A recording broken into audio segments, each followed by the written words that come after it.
Hey, what's going on, everybody? Indypride here with Milk and Cookies Total War. Here with the Master of Sieges, Mr. Pixelated Apollo. Please introduce yourself, sir. Hello, hello. Thanks for having me. Yes, I am the absolute master. No one can match me. Literally Gonna famous worldwide. Jennifer fit. Lopez knows exactly who you are. She speed dial right now. I'll call her up. I'll prove it. She loves your videos, dude. I She heard it. does. Yeah. So we are here today in a Gallic city, going to try to be storming the walls here against a confederation of Tylus and Getae, which is an interesting ahistorical matchup. But basically, what we're going to be trying to do here is spam swords, and you know that that's what Rome does better than any other faction in the game. My army setup is going to be a main line of Hastati. They're going to be the meat shields, the guys that soak up all the enemy skirmish fire as I move up. Very cost effective, very cheap, very solid unit. Then behind that, I have some Armored Legionnaires and some Evocati cohort. And on the siege towers themselves, I have my Veteran Legionnaires. Beautiful men. They're going to be the ones first into the Beautiful. breach. They're literally really beautiful. And then I have two Legionary Cavalry and one Legatus. And I also have two Syrian Archers just to do a little bit of skirmishing before I get up onto the walls. But my little secret weapon here that maybe my opponents would not have expected is that I actually have two Roman Scorpions as well. And I'll talk a little bit about that after we get into the replay, but Apollo, you want to go over your army setup? Yeah, so I basically have the same exact army because I was like, hey, give me some advice because you're better at me at this game. So I pretty much built the same army. I've got a couple units of Syrian archers. I've got some Hastati, which now looking at my deployment, I have them in the back when really they should be in the front. Anyways, not the best decision there, but whatever. I'll deal with it. And then in the front, I've got some legionary cohort pushing up the siege equipment. I have a Roman heavy onager. And yeah, I've got some first cohort pushing up ladders, and that's pretty much the gist of my army. Okay, so we can get into the replay now. Press 3, 2, 1, press play, and get into it. So, we are against the Confederation of Getae and Tylus. And Tylus, we're going to talk about the factions a little bit here. So, Tylus is one of those factions in the game that is extremely strong in the meta. And this is, a lot of you guys are already going to know this, especially if you follow my channel a lot. You know a lot about Rome 2, you know about the metas or whatever. But there are certainly going to be viewers of ours that don't know as much about Rome 2. So, I just want to talk about this a little bit. So, Tylus is a sword spam faction. They are one of the strongest factions in the game. And one of the biggest reasons for that is they have these tribal warriors, 95 armor, and they only cost, I believe, 700 or 720 talents. So they are a really cheap sword and extremely, extremely tanky. So tribal warriors gonna be very difficult to push off the walls because they're very cost effective, good melee attack, good weapon damage, and crazy high armor. And so that's a scary unit for Tylus. For Getae, the Noble Swords and the Falksmen are going to be the things that we kind of have to worry about. Now, Falksmen are really cheap, very low armor, but good charge bonus. So Yeah. Getae could get some good charges off there. So And then, they're like glass cannons, basically. exactly. Yeah. They're like Zweihanders, except they don't have any armor Right. from Medieval 2. And then the Noble Swords are going to be the real threat for Getae. They're elite sword units. But I believe Gojira, who's playing as Tylus, only brought two of them, or as Getae, only brought two of them. So he actually brought a lot more skirmish power, and Granitor, who's playing as Tylus, actually brought a lot of these swords. So he's kind of doing the sword spam thing that we are. Yeah, and that was the main reason why we picked the Romans, because you were like, oh, great, they're very strong infantry-based factions. We have to counter them with our very strong infantry swordsmen. So, yeah, that's the main reason we both picked the Romans. Yeah, they're one of the best, maybe the best attacking factions in this game in a siege, simply because, and Romans, of course, were known for this in real history as well. They could field so many very cost-effective legionnaires, and so that's going to be the deal here, is that we just bring a ton of those cost-effective, heavily armored swordsmen. They're going to storm the walls, and it's just going to be trying to push them off and overpower them, basically. That's what the Romans used to do. They would just try to outmuscle their opponents, and very often succeeded at that. So my first tactic in this game is going to be using the Roman Scorpions to whittle away some of the HP of the 95 armor Tylus tribal warriors. So you can see I've already done some damage here. I wasn't able to go into first-person mode, which I really love doing in sieges with catapults and artillery and stuff because it's so much fun. It's like a little mini game. You can actually control where your artillery is going. But the Scorpions are very accurate. They don't do a ton of damage. They don't blast away units like something like a Onager would if it hit directly in the center of the unit. But what they do is they're very accurate, and they can whittle away that HP and kill like 2 or 3 guys with a single volley, and just kind of whittle them down over time. And so that's what I wanted to do. They're only they're at 156 out of 160 men. As more come in, oh god, that guy just got headshotted. Yeah, that was awesome. Yeah, so like that's what they do. Like they're shooting over buildings. That's how accurate they are. It's very smart for them to keep them behind these buildings too. Yeah, exactly. It's gonna deflect some of the shots. And that's also telling me that they want to defend the outer walls because they're staying close. So I've done more HP damage than it looks. Like they've lost 5 men, but I've done more HP damage. So they're going to be easier to kill once my veteran legionnaires get up on the walls. But what we were talking about, or what I was talking about in the game while we were playing, is that like there are 3 different tactics you can use in a siege battle. The first is you can sally out and just kind of use cavalry and like highly mobile units and try to strike at a attacking faction outside the walls. That's kind of difficult, but for something like Parthia or Armenia or the eastern faction, that's what you want to do. You want to bring a lot of cavalry and kind of go straight at your opponent. And then some factions like to just let you into the city, especially the ones with really high charge bonus units. They'll kind of let you into the city and then get good charges on you once your units are in. And then there are some, which I think Tylus and Gate fit into, they're going to want to defend the walls really hard because that's where the tribal warriors are going to shine. When they're on the walls and your siege towers get there, they're going to be the first ones there, holding all the legionnaires back and making sure they don't like breach and get far into the city, because once Roman legionnaires get into the city, they're hard to deal with. So they're going to defend the walls like with the utmost power they can right now. Yeah, that's the cool thing I like about Rome too, is that there's a lot of different strategies you can bring to the table in a siege battle. With Medieval 2, it's pretty one-dimensional.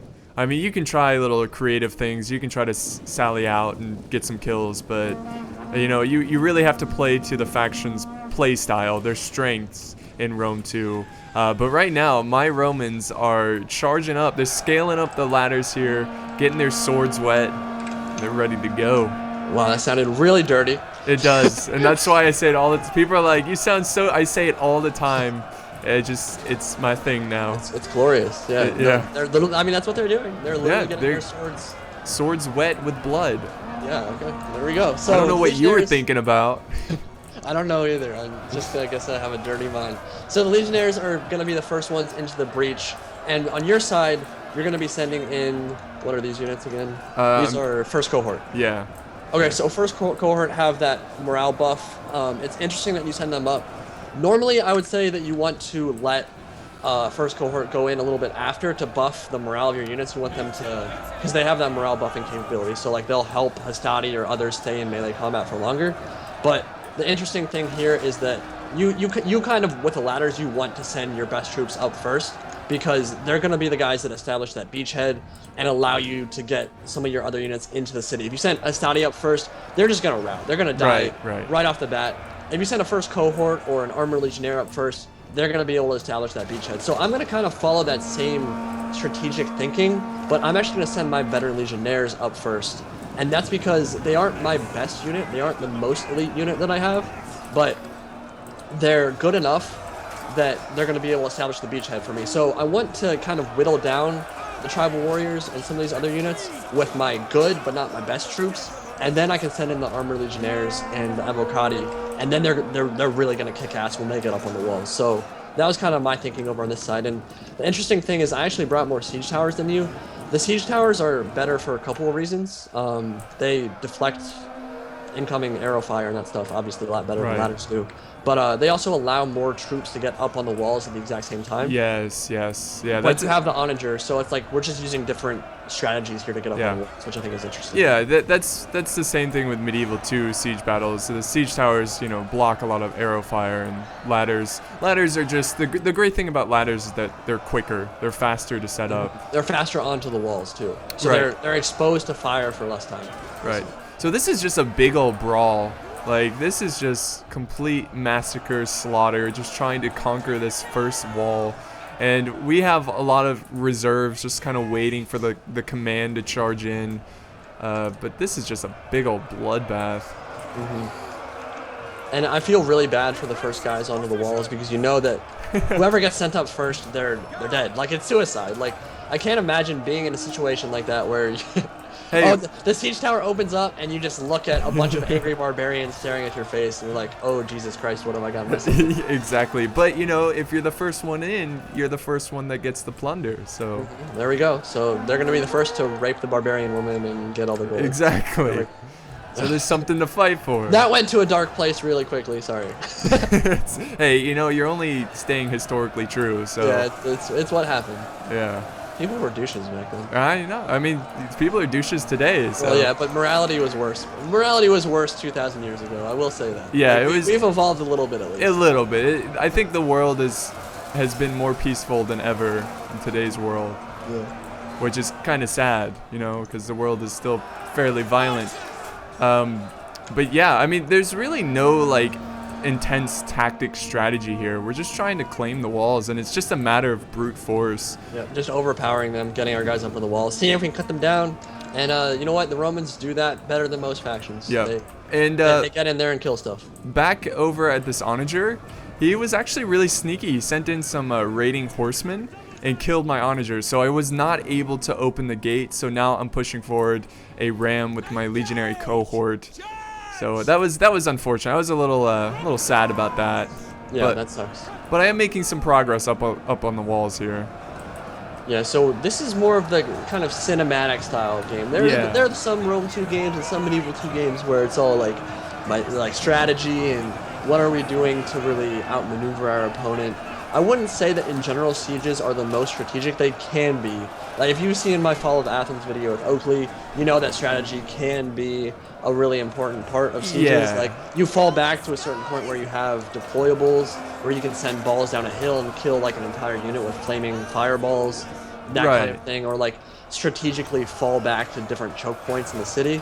But this is more like they're going balls deep to defend the walls.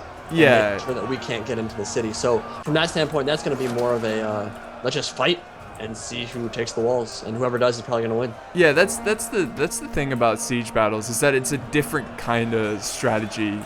Like pitch battles is more about making decisions quickly and executing, pitch battles. But siege battles are more like a chess game, where you can watch your opponent, you can see what they have, but it's a matter of making smart moves, making decisions, and trying to outposition your opponent.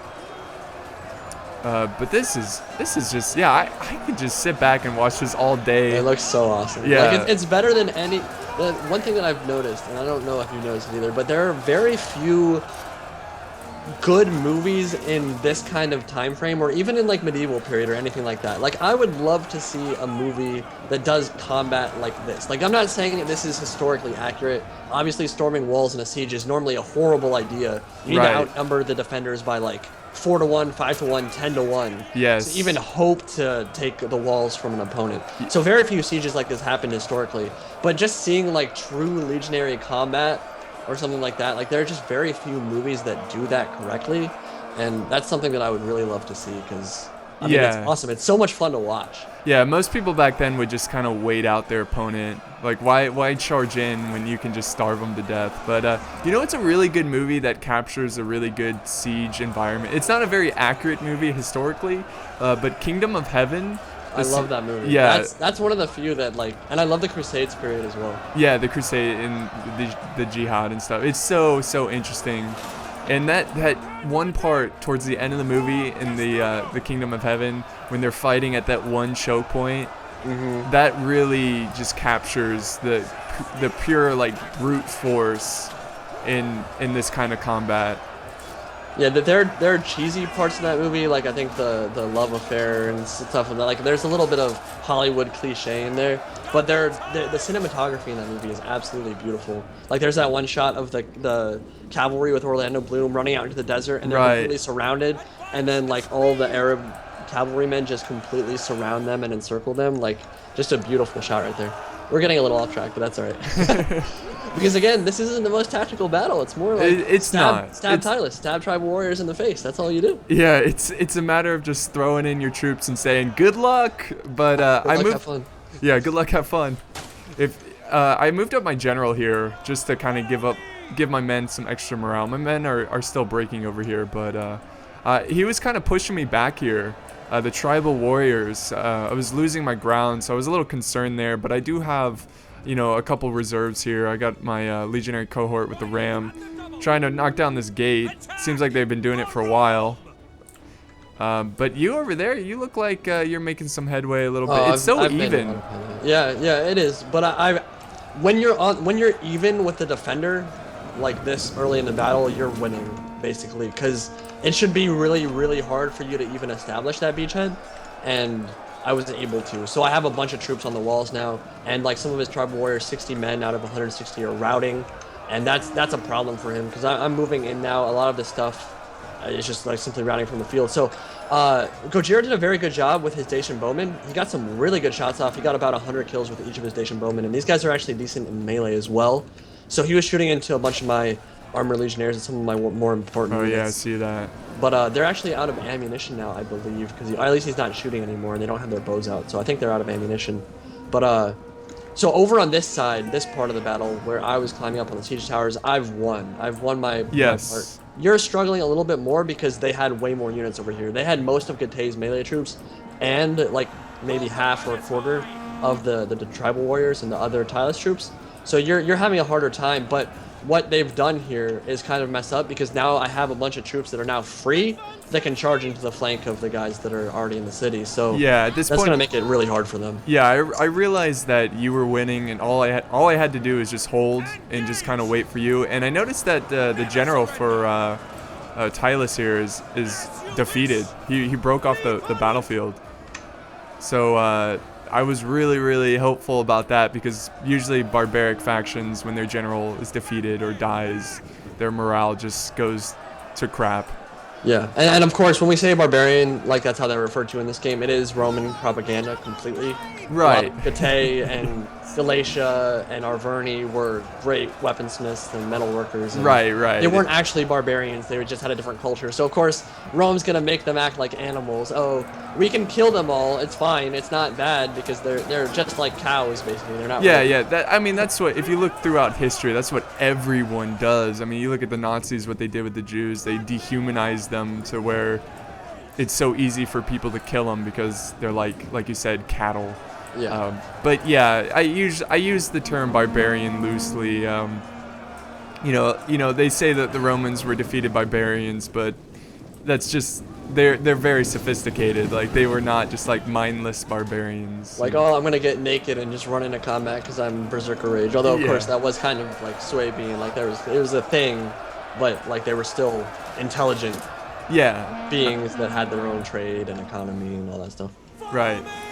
So I'm finally making some headway in this corner here. I'm breaking a lot of troops, and actually, you know what really helped me was my Syrian archers. Once they ran out of ammo, I used them to kind of flank around their position, and it caused some fear because their flank was exposed. But then I noticed he's sending in some mercenary axe warriors, and I was like, oh god, here we go again, another grind fest of fighting of infantry. Yeah, and that's what Emperor Edition is. The patch 15 for Rome 2, it just made melee fights like this. And this is great for single player players, and in some ways it was good for multiplayer, in some ways it was bad. So the interesting thing about patch 15 was that it made combat last a lot longer. You can't simply just overpower your opponent and rout them from the field really quick. It made fights take a lot longer. So from a cinematic standpoint, it's amazing. It makes the battles feel a lot more immersive, I think. Yeah. From a pure micro standpoint, a lot of multiplayer players didn't like that change as much, because if you take a really good engagement in previous Total Wars, especially like Shogun 2, if you take a good engagement out and outflank your opponent, you expect to rout them in seconds. Yeah, like instantly, and you get rewarded for that, because you did a good move, you outmicroed your opponent, and then they rout, and you can kind of snowball from there and take the field even easier. In Rome 2 Emperor Edition, you can take a really good engagement, and then, because like your opponent made a mistake or something, and then they have the time to reinforce or like fix their mistake, which isn't necessarily the best for competitive multiplayer, even though I think that Rome 2 competitive multiplayer, obviously this game's old at this point, but it's in a good spot. Like multiplayer is except for the sword spam. It's like relatively balanced and it's a lot of fun. And people love the cinematic aspect of this game. But Yeah. it's just interesting. Like there's the different perspectives on Yeah, that. it coming from my background, where I come from Medieval 2, which is, you know, the troops have like endless morale. I prefer to have my troops fighting for a longer time, but I can definitely appreciate good tactics. And like, for example, you were talking about Shogun 2. You know, sometimes I want to get on Shogun 2 because it's all about tactics in that game, and I It's love all about that. taking good engagements, and when you take a good engagement, you get rewarded with routing in seconds. So it's just Yeah. it's a very different style. Right. Very, very different style. The interesting thing between Medieval 2 sieges and Rome 2 sieges, of course, is that the defenders don't have unbreakable morale in Rome 2, or Attila for that matter. So Right. in Medieval 2, if you're in the capture point in the center of the city, the victory point, you aren't going to rout, and that means the defender has a much higher likelihood of winning because their troops are going to fight to the last man. In Rome 2, that isn't going to happen. Which There's is no victory more for the historically accurate. well, yeah, of course. Like, just because you're in the city doesn't mean you're gonna fight to the last man. Yeah. Some people would. Some people would. run Yeah, straight it like depends little on the girls. situation. Like, Yeah. if it's your last city, you know. But that's what I mean. I like that about Medieval 2. I know it's not like the most historically accurate thing, but it can create some amazing last stands in the game. So again, for cinematic purposes, it's pretty awesome.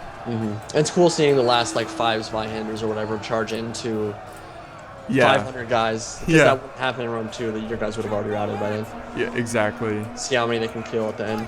But at this point, here's some tactics here. We've got some cav in the flank of the general for good day, or how's it? Good day. Good day. That's it. I was the way I remember how to pronounce it. I was thinking of good day, like good day, Good night, mate. good day, mate. Oh, crikey, mate. That one has my. I'm sorry, Australian people. I'm sorry. I'm so sorry. I'm sorry I did that. Forgive me, please. Forgive me, please. But yeah, we were doing cycle charges on the back of this general, and he would just not die. They're noble swords. They're really, really effing tanky. So yeah, it's gonna take a long time. And of course, in sieges, this is one thing that really pisses me off about Medieval 2, but it's to an extent true in Rome 2 as well.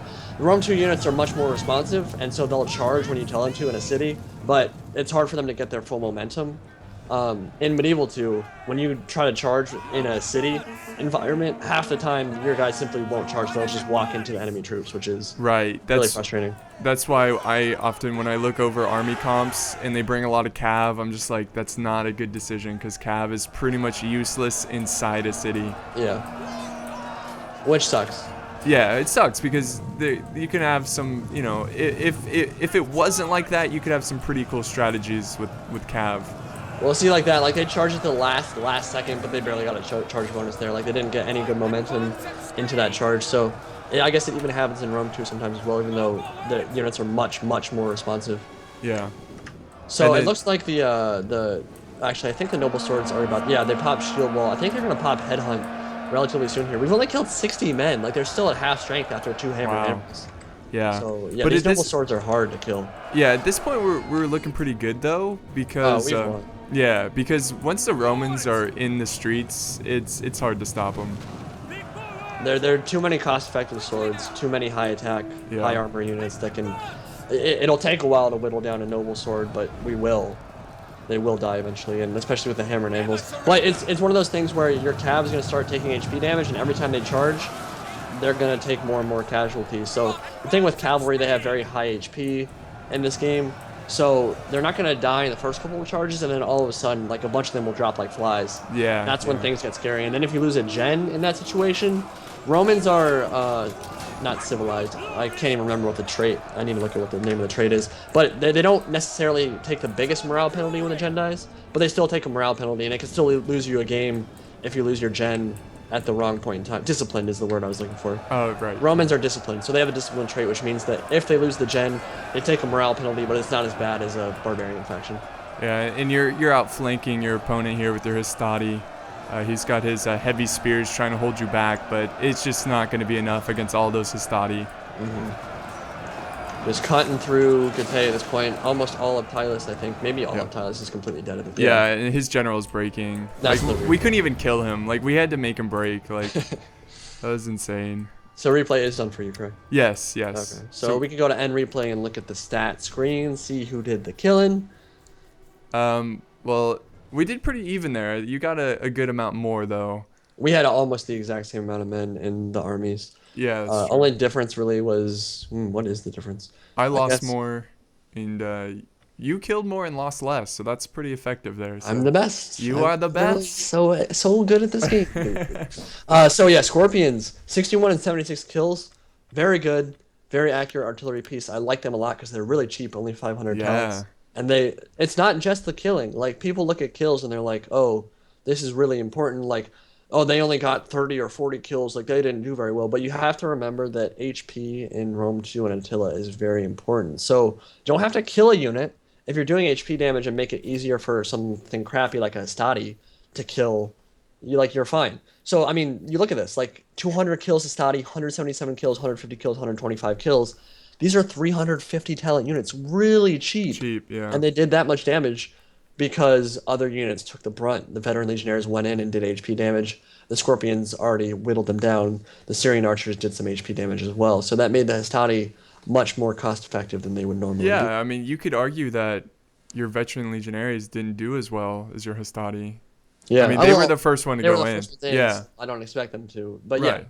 like that they're the ones who established the beachhead, and then everything that follows is going to The help out. So yeah, yeah, I wouldn't recommend in a siege like that sending in Hastati first. I think that's a yeah, waste because they're not yeah, going to be able to establish that yeah. that Just wait for the enemy to be tired and then send in your fresh Hastati, and they'll do pretty well. yeah, exactly. And then on my end, I've got some Syrian archers getting 136 kills, which is pretty solid. I don't know how many friendly fire that is, but I'll take it. Hmm. My first cohort doing pretty good, and they were like the first ones to go in. So even though they all kind of died there, they brought a lot with them. They took a lot with them. My Hastati not necessarily doing as well as yours, but I think you use them more tactically. I think I kind of just threw in my troops, hoping for the best. Lack of experience. But yeah, pretty cool stuff with our Roman armies. Do you want to look at the defenders and see how? Yes. So Gojira, good friend of mine, brought a bunch of bows, which is interesting. I think maybe he invested a little bit too much in heavy bowmen. They're good units, like don't get me wrong, and he did decent with them, 100 kills on each of them basically.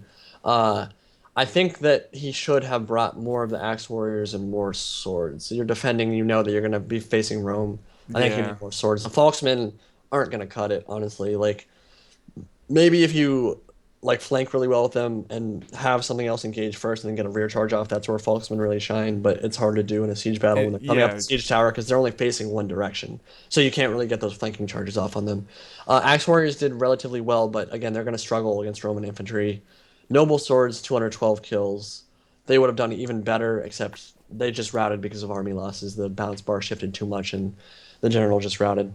But Granitor, on the other hand, bunch of kills on a bunch of his tribal warriors. Some of them didn't actually do particularly well though, which is kind of surprising. I'd expect them to do better on the walls because they're hands down one of the best sword units in the game. They're crazy good. So 278 kills on this one, that's very good. But 32 and 59 and 66, that's pretty weak even against Rome. That's Well, pretty. he has a smaller army compared to the rest of us. Do you think he should have like spread his wealth around a little bit and got No, more? I think that sword spamming. I think that army build is the right one, especially if you're against Rome. Okay, So I don't know if like maybe he wasn't on the just his walls where he positioning. wanted it to, Yeah. or it's one of those things where none of us really have a ton of experience on Rome 2 sieges. So like optimal builds aren't necessarily known. Like you know what's the best optimal builds for land battles Pitch. because that's what Yeah. everyone plays, pitch battles.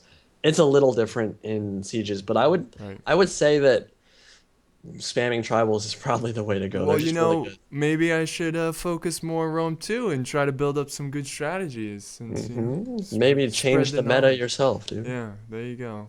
But either way, really fun battle, very cinematic, lots of Yes. good shots. And I Yes. hope you guys enjoyed that. I know that a lot of you enjoy the cinematic style from 2 more than the tactical aspect, but I think the best ones are the ones where it's very tactical and cinematic at the same time. Yep. Not sure we delivered so much on the tactical aspect, but hopefully it was something that you guys enjoyed It was regardless. like a popcorn kind of thing. Yeah, Like exactly. The It was a Hobbit, the nice Battle little of Five Armies. Just yeah. not necessarily a great movie, but you can It sit was the back. worst in the series. Yeah, but it was full of action, so Desolation of Smog was the best. yeah, probably, yeah. But yeah, if you're watching from my point of view and you enjoyed the battle so much and you want to watch it again from Milk and Cookie Indie Pride's point of view, be sure to check out his channel. He's got a great channel. And yeah. Better effing sub me. Yeah, sub or I'll cry. he'll cry. You don't want him to cry. Like, damn. And of course, Rude. most of my subs are probably subbed to Pixelated Apollo at this point. But link to his channel will be in the description. If you have not seen his content before, he is well known for his Medieval 2 Siege content. So definitely go check him out if you enjoyed this commentary. And we will do some more content together soon. And I hope you guys enjoyed. And I'll talk to you all later. See you guys later. Peace.